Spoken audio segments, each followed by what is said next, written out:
말씀은 예레미야 31장 10절 말씀부터 14절까지 한 절씩 읽고 14절은 같이 읽겠습니다. 예레미야서 31장 10절로 14절까지 한 절씩 읽고 마지막 절 같이 읽습니다.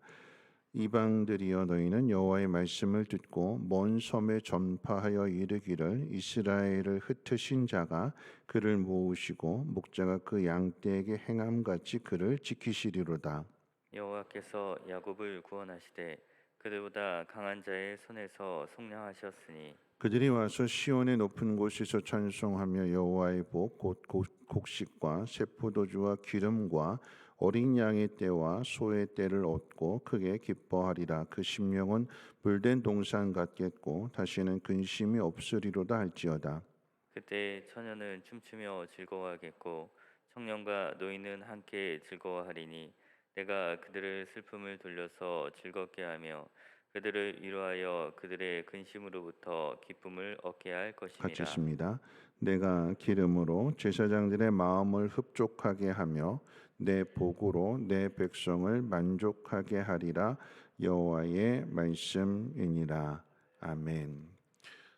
야고보 사도는 야고보 1장을 통해서 시험을 당할 때 기쁘게 여기라고 가르치고 있습니다. 야고보 사도가 말하는 시험이라고 하는 것은 고난을 의미하죠. 근데 고난을 왜 기쁘게 생각해야 될까요? 야고보 사도는 우리가 당하는 고난을 믿음의 훈련으로 생각을 했습니다. 그래서 이 고난을 통해서 인내를 배운다, 그렇게 정의를 내렸습니다. 믿음이 무엇이냐? 인내하는 거예요.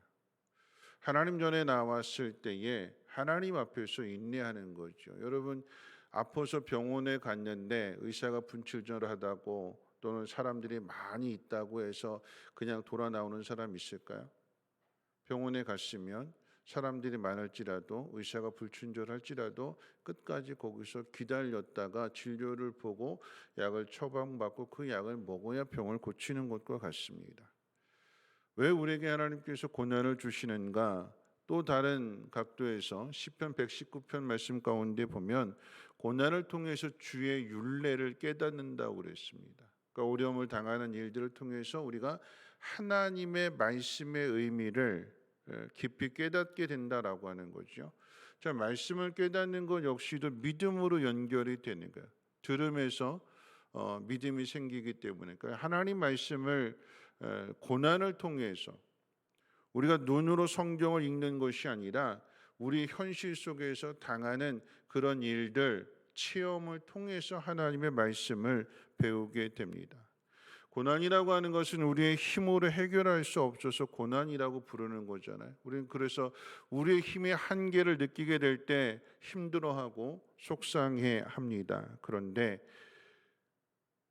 우리의 힘으로 해결할 수 없는 그 문제에 부딪히게 되었을 때 그 문제를 통해서, 그 고난을 통해서 하나님의 능력을 배우게 되고 그 문제를 풀어가시는 하나님의 지혜의 섭리를 깨닫게 됩니다. 여러분, 고난에는 하나님의 깊은 뜻이 담겨져 있습니다.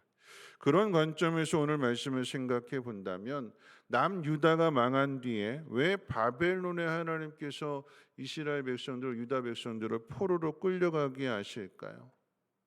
그냥 그 나라의 예루살렘에 다른 나라가 쳐들어와서 다른 총독을 세우고 그냥 그렇게 뭐 정복당한 국가로 그렇게 살게 하지 않고 왜 유다의 백성들을 바벨론까지 굳이 잡아가게 포로로 끌고 가게 하시는 걸까요?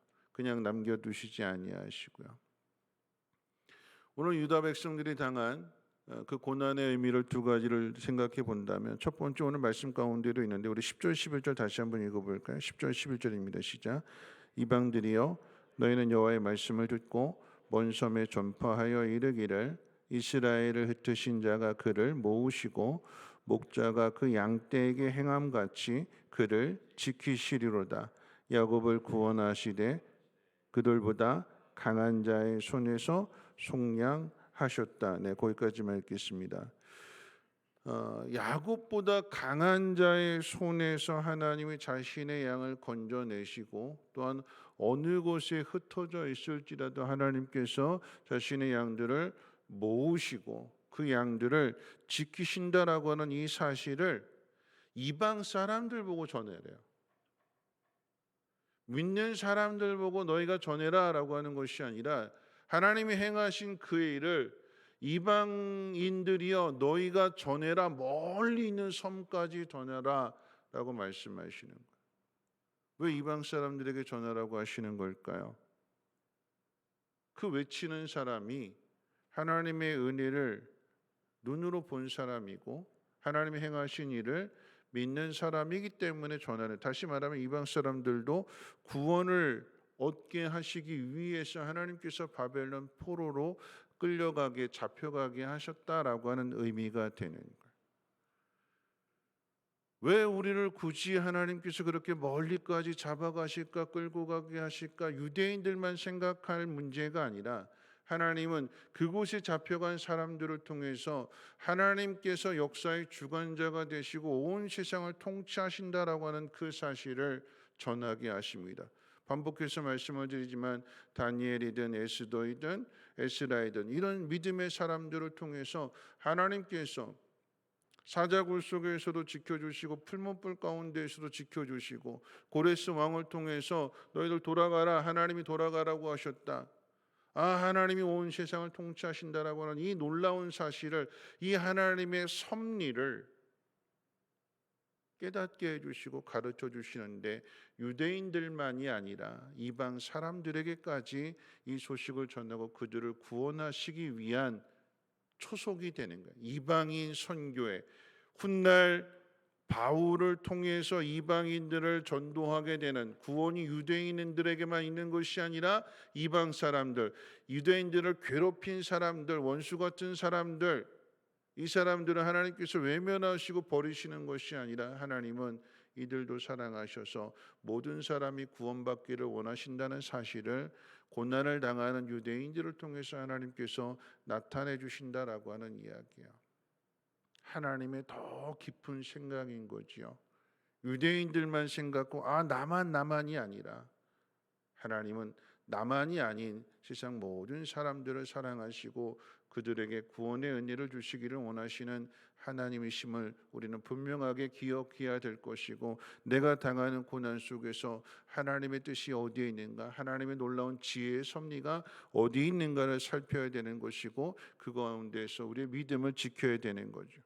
두 번째, 그러면 유대인들에게 주시는 복이 무엇이냐라고 할 때에 하나님의 은혜를 경험하게 되는 거죠. 오늘 말씀 12절 같이 한번 읽어볼까요? 12절 말씀 한번 읽어봅니다. 시작. 그들이 와서 시온의 높은 곳에서 찬송하며 여호와의 복 곧 곡식과 새 포도주와 기름과 어린 양의 때와 수의 때를 얻고 크게 기뻐하리라. 그 심령은 물된 동산 같겠고 다시는 근심이 없으리로다 할지어다. 여러분 12절 말씀도 두 가지로 나누어지게 되는데, 첫째는 뭐냐면 그들이 와서 그랬어요. 그들이 와서. 그러니까 바벨론 포로에서 돌아오게 된다는 거죠. 돌아왔을 때에 시온의 높은 곳에서 하나님의 성전에서 다시금 하나님을 찬송하게 되는데, 무엇을 찬송하느냐? 하나님이 다시 우리에게 복을 주셨다. 어떤 복이에요? 곡식과 새 포도주와 기름과 어린 양의 때와 소의 때를 얻고 크게 기뻐하리라 그랬어요. 잃어버렸던 것들 다시 하나님께서 회복시켜 주시고 그 땅에서 살아가는데 하나님은 예배할 뿐만 아니라 삶에 있어서도 풍요로운 삶을 살게 하는 거죠. 14절에 보면 내가 기름으로 제사장들의 마음을 흡족하게 하며 내 복으로 내 백성을 만족하게 하리라. 여호와의 말씀이니라. 바벨론의 포로로 잡혀가는 그 고난을 당했는데 그 고난으로 끝나는 것이 아니라 하나님은 그 고난을 통해서 다시 돌아오게 하시고 하나님의 능력을 보여주시고 잃어버렸던 것들을 다시금 회복하게 해주신다는 이 놀라운 사실을 가르쳐 주시는 거예요.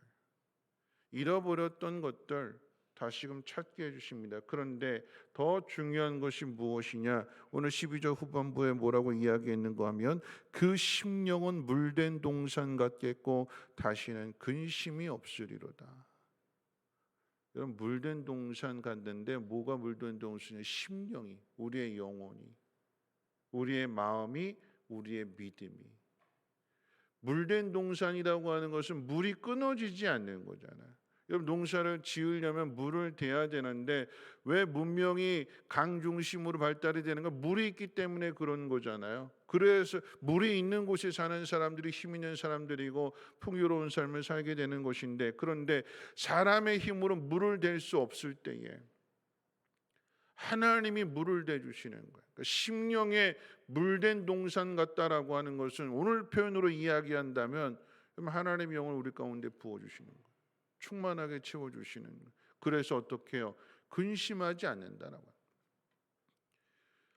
나라가 망하고 바벨론의 포로로까지 잡혀간 이런 일들을 겪는데, 그리고 그 가운데에서 다시 자신들의 힘으로 능력으로가 아니라 하나님의 은혜로 돌아오게 된 이 일들을 경험하게 되는데, 앞으로 더 어떤 일이 닥친다 할지라도 이 일을 경험했기에 이것이 믿음의 근거가 되었기 때문에 다시는 근심하지 않는다라고 하는 얘기예요.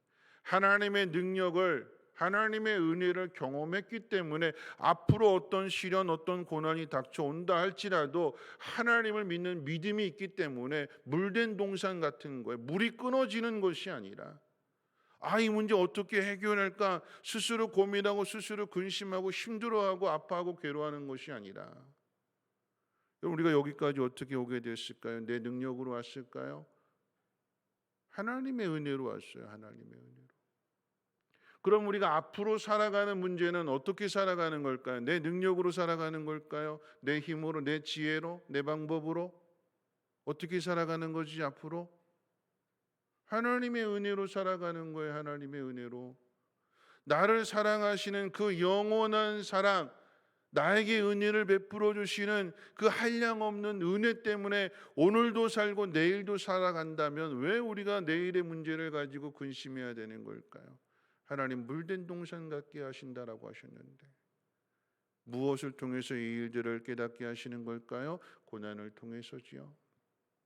바벨론의 포로로 잡혀간 일들, 유다의 힘으로는 해결할 수 없는 그 문제를 하나님의 능력으로 해결해 주시고 다시 돌아오게 하시고 잃어버린 것들을 다시금 되찾게 하셨을 때에 하나님은 이런 하나님이시구나 하는 것을 깨닫게 되니까 황폐해진 그 땅을 다시금 재건하는 그 일이 힘들고 어려운 일이요 대적들의 방해를 받는다 할지라도 52일 만에 니에미야를 통해서 예루살렘 성벽이 재건되어지는 이 기적의 역사가 세워지는 거 아니겠습니까? 어떻게 일이 가능해요? 하나님의 은혜를, 하나님의 능력을 고난을 통해서 경험했기 때문에. 이런 말씀 맺도록 하겠습니다.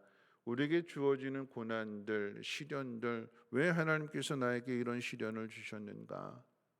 왜 주셨을까요? 하나님의 깊은 뜻을 우리에게 가르쳐 주시고 그 지혜를 배우게 하시기 위해서 우리에게 고난을 주시는데, 그런데 중요한 것은 우리만이 아닌 나를 통해서, 우리들을 통해서 세상의 많은 사람들에게 하나님의 사랑과 하나님의 능력을 보여주시기 위함이다라고 하는 것을 기억하셔서 이 고난당할 때 내 마음대로 내 뜻대로 되지 않는 상황 속에서 더 믿음을 지켜내야 되는 거예요. 믿음의 본을 보여줘야 되는 거예요.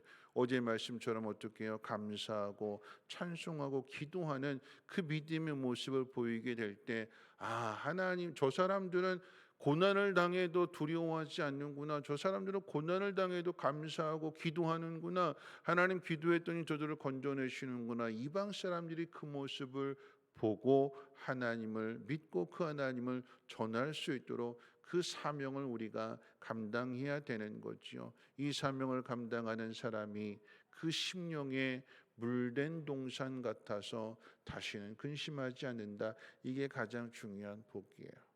잃어버린 양떼, 소떼 이걸 다시 회복하는 것도 좋은 일이겠지만 정말 중요한 것은 무엇이냐? 우리의 심령이 물된 동산 같아서 어느 곳에 있든지 하나님이 물을 대주신다.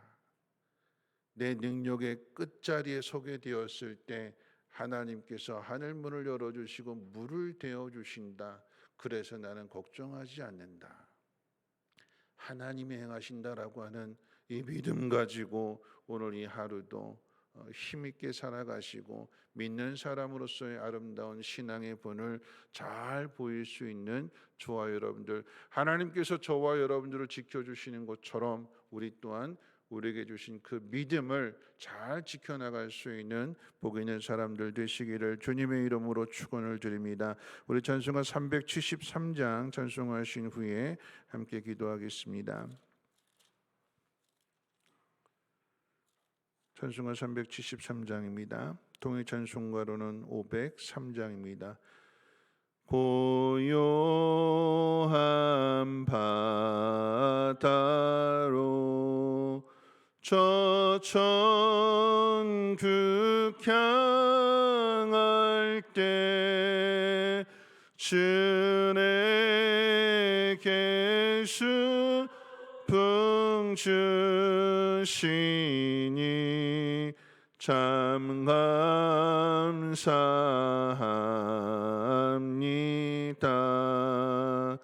큰 물결 일어나 나 쉬지 못하나 이 풍랑으로 인하여 더 빨리 갑니다. 내 걱정 근심을 시없게 하시고 내 주여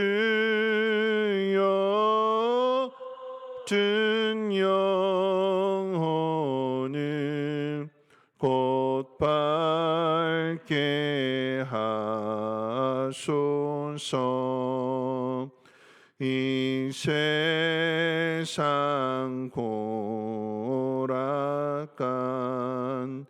주 뜻을 본받고 내 몸이 의지 없을 때 큰 믿음 주소서. 아멘. 오늘 말씀 생각하면서 함께 기도하실 때 우리가 어려운 일 당할 때 우리의 제일 큰 적은 바깥에 있는 것이 아니라 우리 안에 있습니다. 낙심하는 거지요. 하나님 믿지 못하는 것입니다. 오늘 찬송의 고백처럼 우리가 어둠 가운데 있을 때 하나님 우리의 영혼을 밝게 해주시고 하나님 큰 믿음 주옵소서. 내 힘으로 해결할 수 없는 그 문제들 속에서 하나님의 지혜를 배우게 해주시고 하나님의 능력을 배우게 해주셔서 그래서 어떤 자리에 있을지라도 내 영혼이 내 심령이 물된 동산 같겠고 다시는 근심하지 않는 삶을 살아가게 하옵소서. 오늘 이 시간도 하나님 영으로 충만하게 채워달라고 함께 통성으로 하나님 앞에 기도하도록 하겠습니다. 좋으신 하나님 감사합니다. 왜 유다가 망하고 왜 바벨론의 포로로 끌려가야 됐는가? 하나님은 그 고난을 통해서 유대인들을 구원해 주실 뿐만 아니라 이방 사람들을 구원하시기 위한 하나님 그 밑거름을 삼으셨습니다. 초석을 깔게 하여 주셨습니다. 하나님의 이 놀라운 지혜의 섭리를 하나님 우리가 배운다면 하나님 나 혼자만의 문제로 해결될 것이 아니라 내가 믿음을 지키는 그 모습을 통해서 하나님 많은 사람들에게 하나님의 사랑을 하나님의 능력을 가르칠 수 있음을 전할 수 있음을 것을 하나님 깨닫게 해 주셔서 믿음을 지키는 사람으로 서게 해 주시고, 하나님 이방 사람들이 그 모습을 보고 하나님의 능력을 전하게 될 때에 하나님 그들은 하나님의 은혜를 입은 자요 하나님의 구원을 받은 자일 것입니다. 하나님 내가 고난당하는 모습을 통하여 그리고 그 고난을 이겨내는 모습을 통하여서 하나님 믿지 않는 사람들이 하나님을 알게 하시고 하나님 믿을 수 있는 그 은혜로 하나님 나를 사용하여 주시옵소서. 하나님 이것이 우리의 사명이 되게 도와주시고 어느 자리에 있을지라도 하나님 함께 하심으로 인하여 두려워하지 아니하게 하시고 어제도 은혜 가운데 살았고 오늘도 은혜 가운데 살아갈 것이며 내일의 문제들 또한 하나님 은혜 가운데로 지켜주신다는 이 놀라운 사실을 깨달아 알게 해주시고 믿음으로 승리할 수 있는 지혜로운 사람들 되게 하옵소서. 하나님 우리의 힘으로 감당할 수 없을 때 하나님 지치고 하나님 쓰러지려고 할 때에 주께서 우리의 손을 잡아주실 것이며 하나님 메마르고 갈증난 그 모습 가운데 물된 동산같이 하나님의 생명의 생수를 공급해 주실 줄을 믿사오니 하나님 가는 그곳 곳곳마다 하나님 마라의 샘물이 단물이 되어지게 하여 주시고 하나님 반석에서 샘물을 하나님 허락하여 주심으로 인하여 하나님 목마름을 하나님 걱정하지 아니하게 하시고 믿음으로 싸우지 하나님 그 광야의 길을 걸어가게 하여 주시고 마침내 약속하신 땅에 들어갈 수 있는 복의 사람들 되게 하옵소서. 하나님 오늘 이 새벽에 기도하는 심령들 하나님 복 주셔서 아버지 물질의 복을 받는 것도 중요하지만 그 심령이 물된 동산 같게 하게 하시고 다시는 근심하지 아니하도록 하나님 큰 믿음 하나님 허락해 주시옵소서.